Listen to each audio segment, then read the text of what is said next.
मैं इसे देती हूँ Nestle lacto grow with active pro, जिसमें शामिल है प्रोबायोटिक्स और खास न्यूट्रिएंट्स बच्चों के ग्रोइंग ब्रेन के लिए।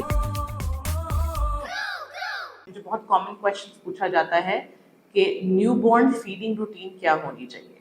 देखिए, रूल ऑफ थंब ऑब्वियसली जो हम कहते हैं American academy paediatrics, it is कि आपको एक्सक्लूसिवली ब्रेस्ट फीड करना चाहिए।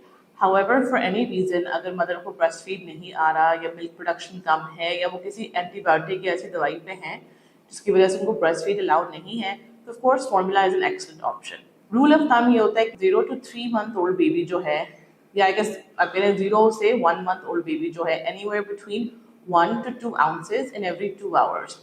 So total ends up being around 8 to 12 feet per day, ठीक है, डिपेंडिंग ऑन आपके बच्चे की growth, weight, all of that.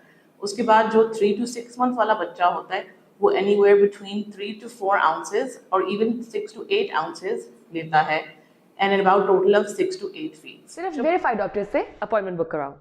Oladoc, doctor का अपॉइंटमेंट आसानी से।